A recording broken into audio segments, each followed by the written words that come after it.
नमस्कार स्टूडेंट्स, हम एन भानु और आपका इस चैनल पर स्वागत है। दोस्तों, इस वीडियो में हम लोग मॉक टेस्ट 28 देखने वाले हैं। ठीक है, अगेन कंप्यूटर आर्किटेक्चर पे ही है और 16 सवाल हैं।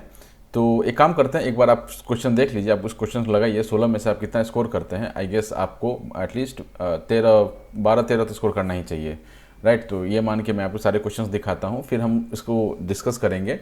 ठीक है, और उसका कुछ मैंने एक्सप्लेनेशन भी साइड में रखा हुआ है, ज़्यादा डिटेल में कुछ नहीं है। ठीक है, जितना काम का है वो मैंने यहाँ पर इसी शीट में डाल के रखा हुआ है, तो वो भी देख लेंगे। ठीक है, तो आगे बढ़ने से पहले एक रिक्वेस्ट, प्लीज़ सब्सक्राइब और शेयर करें, दोस्तों को भी बताएं। अपने स्कोर ज़रूर बताइएगा। ठीक है, कम आए कोई बात नहीं है, ज़्यादा आए तो अच्छी बात है। ठीक है, क्योंकि यहाँ कोई आपको बीपीएससी टेस्ट नहीं कर रहा है और कोई किसी को पहचानता नहीं, तो ऐसे भी पता नहीं चलेगा कि भाई शर्माने की कोई बात है। ठीक है, खोलिए अपने आप को और देखिए क्या कितना स्कोर करते हैं आप। ठीक है, मेरे डिस्क्रिप्शन में आपको टेलीग्राम का लिंक मिल जाएगा, इंस्टाग्राम का लिंक मिल जाएगा, मेरा यूपीआई आईडी मिल जाएगा। ठीक है, जहाँ आप सपोर्ट कर सकते हैं मुझे। टेलीग्राम पर आपको नोट्स और वीडियो अपडेट्स मिल जाएंगे। और इसके अलावा कुछ प्लेलिस्ट के भी मैंने डाल रखा है। एक ये प्लेलिस्ट जो अभी चल रहा है अपने टेस्ट का, 1 दिसंबर वाला प्लेलिस्ट है टेस्ट का, और उसके अलावा C++ and NCERT class 11 NCERT का जो 7-8 चैप्टर मैंने पढ़ाया हुआ है, उसका भी लिंक आपको डिस्क्रिप्शन मिल जाएगा। तो शुरू करते हैं टेस्ट को। तो एक बार देखिए कितना बनता है इसमें से। थोड़ा सा क्वेश्चन मतलब इंटरमीडिएट से ऊपर के लेवल का है। ठीक है, क्योंकि ऐसे जगह से उठ के आया है सवाल जहाँ जो जल्दी हम लोग घुसते नहीं है पढ़ने के लिए। ठीक है, बट कोई ठीक नहीं है ना, जब आपसे बोल रहा है कि ग्रेजुएशन लेवल का सवाल पूछ सकता है तो फिर कुछ भी पूछ सकता है, राइट।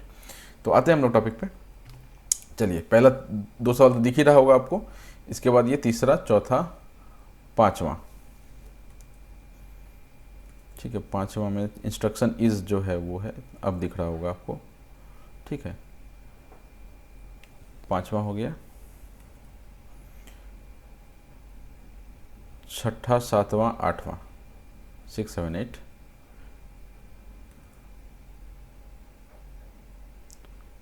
ठीक, 9, 10, 11।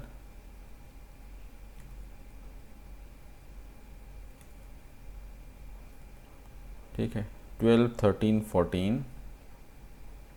पॉज करके लगाते चलिए क्वेश्चन, देखिए कितना आता है। ठीक है, लास्ट 15, 16, 17, 18 क्वेश्चन है।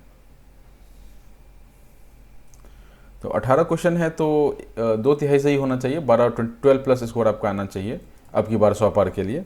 ठीक है, उम्मीद मतलब मान के मैं चल रहा हूँ कि आप उधर एटलीस्ट 50 में से 34-35 स्कोर कर ही लेंगे। और अगर आपको लगता है कि उधर नहीं कर पाएंगे स्कोर, तो फिर आपको इधर से ही उठाना पड़ेगा। ठीक है, चलिए हमारा 18 क्वेश्चन हो गया। तो देख लीजिए कितना किसका स्कोर आया है और प्लीज़ कमेंट कीजिए कितना स्कोर आया है। ठीक है, तो पहले कुछ सवाल पर आते हैं। और ये सारे सवाल जो है ना वो इंटरनेट पर मिलते हैं। तो कुछ दोस्त हैं जो मतलब पिंग करते रहते हैं कि सर क्वेश्चन। तो ये सारे क्वेश्चन मिलते हैं। आप कोई सा भी साइट उठा लीजिए। ठीक है, सैन फाउंड्री सबसे मतलब कॉम्प्रिहेंसिव जो मैंने देखा ना वो सैन फाउंड्री का ही है। ठीक है, कि हर टॉपिक से वो बराबर क्वेश्चन उसमें मिलते हैं। तो और उससे तो डायरेक्ट क्वेश्चन उठ के भी आ रहा था। तो ये सभी क्वेश्चन जो है ना वो कहीं ना कहीं से लाया ही हुआ, कोई मैं खुद बना के नहीं पढ़ा रहा हूँ आपको। ठीक है, बस मेरा एक्सप्लेनेशन आपके काम का होता है जो मैं आपको बताता हूँ। ठीक है ना, तो देखिए इस वीडियो को और समझिए चीज़ों को। चलिए, तो पहला क्वेश्चन क्या है। The dash is used to coordinate the operation of the multiplier. ठीक है, coordinate the operation of the multipliers. ठीक, तो इस तरह का सवाल जो है ये थोड़ा सा मतलब मल्टीप्लायर वगैरह टाइप का चीज़ है ना उसमें चला गया। इसको याद कर लेंगे, कंट्रोल सीक्वेंसर होता है। ठीक, the multiplicand and the control signals are pass through to the n bit adder via. ठीक है, n बिट एडर जो होता है उसको हम ये 2 चीज़ भेजते हैं, कंट्रोल सिग्नल और मल्टीप्लिकेंड। किस चीज़ से भेजते हैं? ये हम लोग मक से भेजते हैं, मल्टीप्लेक्सर से भेजते हैं। ठीक, नेक्स्ट सवाल। The bits 1 and 1 are recorded as dash in bit pairing, bit pair recording. ठीक है, तो इसमें इसका आंसर हो जाएगा आपका -1 and 0, -1 and 0। ठीक है, तो इसके मोर देन 1 आंसर करेक्ट हो जाते हैं, है ना। CS stands for computer speed addition. ठीक है, नेक्स्ट क्वेश्चन है। ठीक है, रिस्क और सिस्क से आपको 3 क्वेश्चन है यहाँ पर। The computer architecture aimed at reducing, क्या बोल रहा है ये, reducing the time of execution of instruction is risk.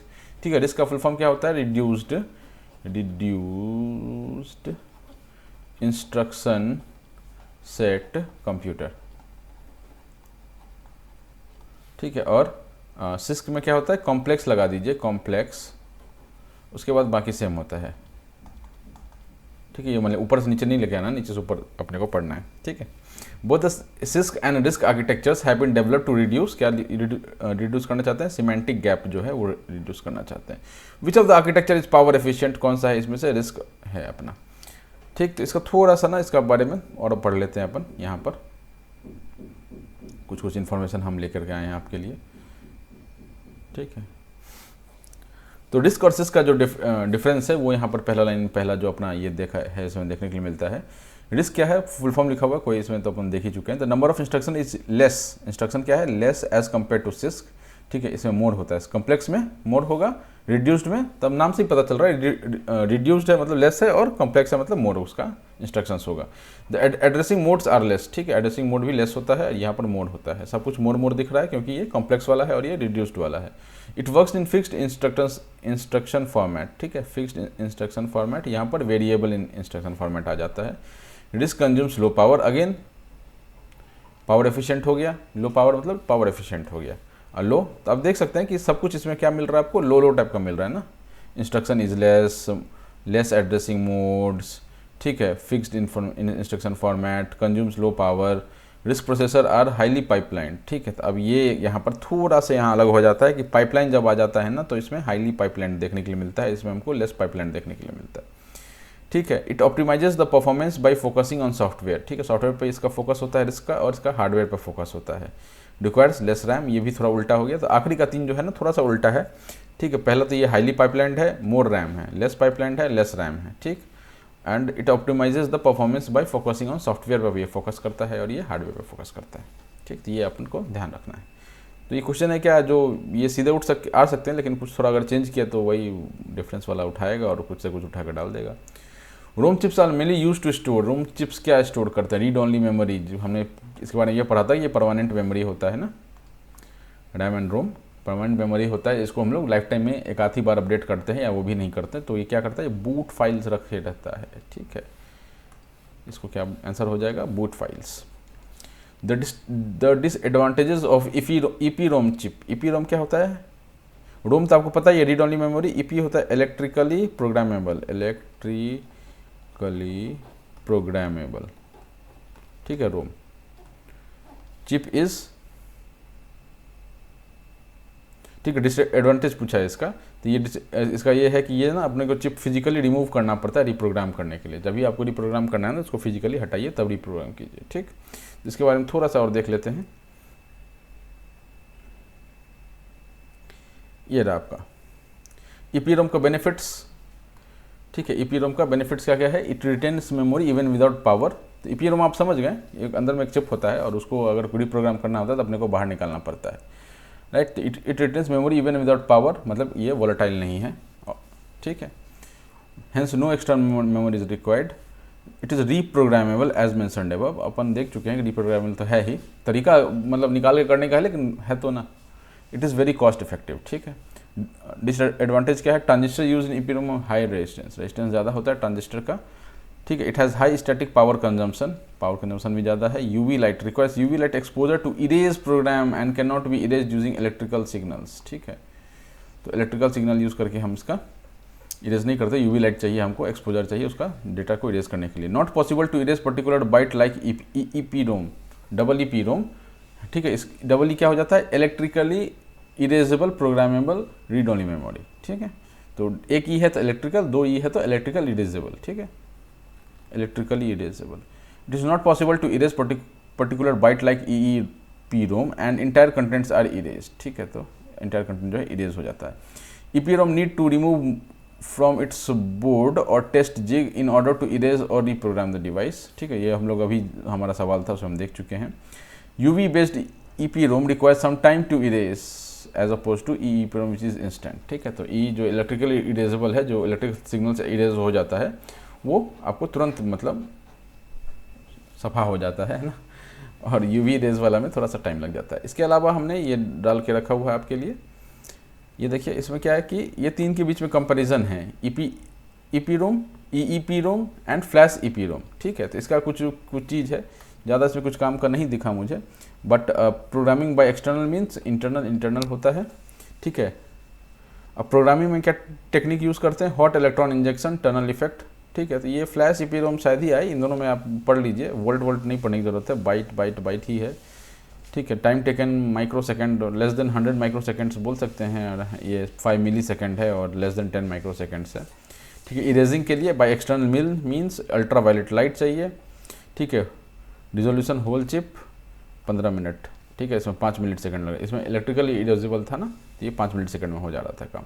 तो देख लीजिएगा इसको एक बार, मान लो एग्जाम से पहले, तो अपने को कुछ अगर इस तरह का सवाल आता है तो हम लोग इसको कर पाएंगे। नेक्स्ट सवाल पे चलते हैं।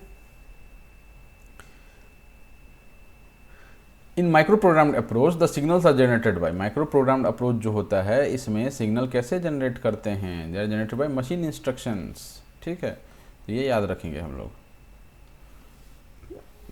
ठीक, a sequence of control words corresponding to control sequence, control words corresponding to control sequence, तो ये क्या हो जाता है, माइक्रो रूटीन हो जाता है। ठीक है, sequence of control words, sequence मतलब क्या, रूटीन टाइप of कुछ चीज़ बात हो रही है, तो माइक्रो रूटीन हो जाता है। Individual control words of micro routine are called. ठीक है, अब यहाँ पर आप देखिए कि जो सीक्वेंस ऑफ कंट्रोल वर्ड जो है उसको क्या बोल दिए हम लोग, माइक्रो रूटीन बोल रहे हैं, और उसमें जो कंट्रोल वर्ड्स है, इंडिविजुअल कंट्रोल वर्ड्स है, उसको क्या बोल रहे हैं, उसको हम लोग बोलेंगे माइक्रो इंस्ट्रक्शंस। ठीक है, माइक्रो इंस्ट्रक्शन बोल लेते हैं। Next 13 number, every time a new instruction is loaded in instruction register the output of dash is loaded in UPC। ठीक है, तो इंस्ट्रक्शन रजिस्टर में जब हम एक इंस्ट्रक्शन लोड करते हैं तो output of dash is loaded in UPC में क्या लोड करते हैं, this is starting address generator. ठीक है, the special memory use to store micro routines of a computer is. ठीक है, तो अभी फिर से माइक्रो रूटीन आ गया, माइक्रो रूटीन को कौन स्टोर करता है, कंट्रोल स्टोर ये करता है। ठीक है, the small extremely fast RAM is called as. ठीक है, कैश मेमोरी को हम लोग एक्सट्रीमली फास्ट रैम बोल लेते हैं, और हमने लास्ट पार्ट में देखा था कि कैश और जो अपना DRAM होता है उसको मिला करके प्राइमरी मेमोरी बोल देते हैं। To organise large memory chips we make use of memory modules. ठीक है, organise large memory chips we use of memory modules. The chip can be disabled or cut off from its external connection using chip select signal.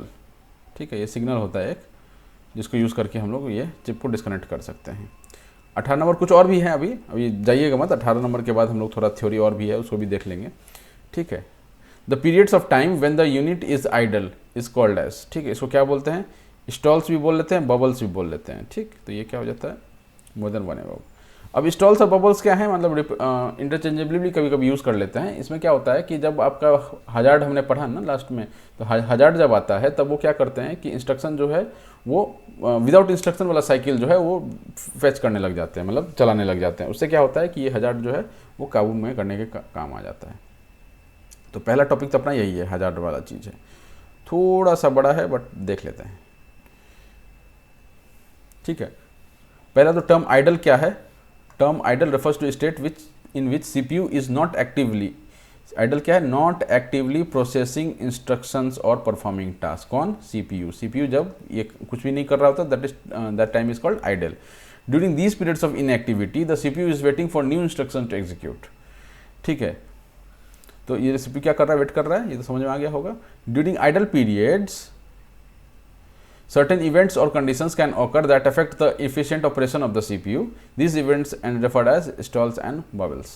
ठीक है, stalls अब क्या होता है, stalls occur when CPU is unable to proceed with next instruction due to dependency or delay in accessing data or resources. ठीक है, तो ये अपने को ध्यान रखना है कि स्टॉल क्या है। स्टॉल मतलब ऐसा देखोगे ना, स्टॉल क्या होता है, वो जो ठेला होता है वो रुका हुआ होता है, उसको स्टॉल बोल लेते हैं ना, स्टॉल लगा के बैठा हुआ है ना। तो स्टॉल क्या होता है कि CPU is unable to proceed with next instruction due to dependency और डिले इन एक्सेसिंग डेटा और रिसोर्सेज। ठीक है, और stall can happen when CPU needs to wait for data from memory input devices. ठीक है, सेम ही चीज़ को लिखा हुआ, अलग लैंग्वेज में लिखा हुआ है। Stalls can also occur when there is conflict or dependency between instructions such as data dependency or resource conflict. Stalls can significantly impact the performance and efficiency of the CPU. They result in wasted wasted clock cycles where no useful work is being done. तो वही मैंने आपको बताया ना कि जो without instruction वाले जो साइकिल्स होते हैं ना वो शुरू कर देता है। उसमें क्या हो रहा है कि अब जब इंस्ट्रक्शन ही नहीं है और साइकिल अब शुरू हो चुका है तो वो बेसिकली हम लोग उसको हजार्ड को हैंडल करना चाह रहे हैं, उस चक्कर में हमने खाली वाला साइकिल चला दिया और खाली वाला साइकिल चलाने के कारण से क्या हो रहा है कि सीपीयू का जो टाइम है वो वेस्ट हो रहा है। Bubbles also known as NOP, no operation बोलते हैं इसको, ठीक है, ये सब याद रखेंगे पॉइंट्स, ठीक है। या फिर नल साइकिल्स बोलते हैं, are inserted into the instruction pipeline to maintain the correct timing and synchronisation of instructions, ठीक। Bubbles are used to fill the pipeline when there are delays in dependencies that prevent the sequential execution of the instruction, ठीक है। Fill the pipeline, delays and dependency जब होता है तब। They ensure that the subsequent instructions are not executed prematurely, ठीक, and maintain the proper order of the execution. Bubbles are essentially empty cycles where no useful work is being done, similar to stalls, ठीक है। Stalls and bubbles, both stalls bubbles are represent periods of inactivity, यानी कि idle की बात कर रहे हैं, और delays in CPU execution of instructions. Stalls are caused by external factors like memory access delays और resource conflict, while bubbles are inserted, ये डिफरेंस लिखा हुआ है, inserted internally to maintain the synchronisation, ठीक है। तो आप डिफरेंस भी ध्यान रखेंगे। Stalls and bubbles can occur independently और इन कॉम्बिनेशन, ठीक है, दोनों अकेले भी हो सकते हैं और साथ में भी हो सकते हैं, depending on the specific circumstances and architecture of the CPU. The periods of time when the unit is idle due to stalls और bubbles are collectively referred to as both stalls and bubbles, ठीक है। तो ये थोड़ा थोड़ा मतलब basic difference है दोनों में, स्टॉल्स बबल्स में, लेकिन इंटरचेंजेबली भी हम लोग इसको यूज़ कर लेते हैं जब हमको ये होना होता है, ठीक है। इसके अलावा यहाँ पर आपको हार्ड वायर्ड कंट्रोल और माइक्रो प्रोग्राम कंट्रोल यूनिट है, उनके बीच का डिफरेंस यहाँ पर लिखा हुआ है, ठीक। तो ये आप पढ़ लीजिएगा, मैंने ये डाल दिया। मैंने ये हार्ड वायर्ड और माइक्रो प्रोग्राम कंट्रोल होता क्या है, होता है ना कि जब सीपीयू कुछ काम कर रहा होता है तो उसका जो कंट्रोल सिग्नल वो ये मैंने रिलीज़ करता है कि भाई मेरे को वो ये ला कर दो, ये ला कर दो, ये ला कर दो ना। अगर कंट्रोल सिग्नल कुछ गलत इंस्ट्रक्शन फेच किया, ठीक है, अभी ऐड को सब्ट्रैक्ट लेकर के आ गया तो समस्या हो जाएगा, आउटपुट गलत हो जाएगा और सीपीयू वहाँ पर फेल कर जाएगा। इस चीज़ को अवॉइड करने के लिए जो है हम लोग दो अप्रोच यूज़ करते हैं, चाहे तो हार्डवायर्ड होगा या फिर माइक्रो प्रोग्राम कंट्रोल होगा। माइक्रो प्रोग्राम में क्या होता है कि हम लोग सॉफ्टवेयर से कंट्रोल करते हैं कि वो जो कंट्रोल सिग्नल है वो एफिशिएंटली सही लेकर के आ रहा है, और हार्डवायर्ड में क्या करते हैं हम लोग हार्डवेयर से कंट्रोल करते हैं इस चीज़ को कि कंट्रोल सिग्नल जो भी है वो जो फेच करके लाना है वो एक्चुअली सही लेकर आ रहा है, ठीक है। तो आप ये देख सकते हैं यहाँ पर कि इम्प्लीमेंटेशन डिफरेंस है। इम्प्लीमेंटेशन कैसे कैसे होता है, ठीक है, लॉजिक गेट्स और सर्किट्स यूज़ करके होता है। जैसे हार्डवायर्ड है, नाम ही से ही पता चला लॉजिक गेट और सर्किट यूज़ होता है। यहाँ पे माइक्रो कोड यूज़ होता है मेमोरी में जो है, ठीक है। यहाँ पे सॉफ्टवेयर की बात हो रही है, यहाँ पर देखेंगे आप हार्डवेयर की बात हो रही है। Flexibility, less flexible, difficult to modify. अब तार है ना, अब तार आपने जोड़ दिया, अब उसको थोड़ा मॉडिफाई करना मुश्किल हो जाता है। अब सॉफ्टवेयर है तो उसको तो आप थोड़ा इफ एंड बट कर ही सकते हैं, ठीक है। More flexible, easily to modify. Instruction set support limited, ठीक है, कॉम्प्लेक्स, ठीक है। Complexity of design, simple design होता है, इजी टू इम्प्लीमेंट होता है। अब तार लगाना, इधर स्विच बोर्ड है, उधर में बल्ब लगा हुआ है तो सीधा तार खींच दीजिए, तो ये क्या हो जाता है हमारे लिए इजी टू इम्प्लीमेंट। ये मैं घर का बता रहा हूँ, बट ये मैं जो काम बात हो रहा है वो आपका सीपीयू के अंदर का बात हो रहा है। सिंपल डिज़ाइन होता है क्योंकि सीधा तार उठाया आपने डाल दिया, ठीक है। इसमें कॉम्प्लेक्स डिज़ाइन होता है, मोर डिफिकल्ट टू इम्प्लीमेंट होता है, ठीक है। Speed, fast operation, slower operation due to micro code decoding, ठीक है ना। मैंने रीज़न भी दिया हुआ है कि उसको डिकोड करना पड़ेगा तब वो चलेगा, और तार में तो क्या है सीधा इलेक्ट्रिसिटी फ्लो कर जाता है। Debugging and testing, difficult to debug and test, easier to debug and test, ठीक है। Size and cost, smaller size lower cost, larger size higher cost, ठीक है। Maintenance upgrade, difficult to upgrade and maintain, easier to upgrade and maintain. तो ये सब point जो है इसमें देख लीजिएगा। अब ये जो माइक्रो प्रोग्राम कंट्रोल है ना, ये दो टाइप का है, based on the type of control word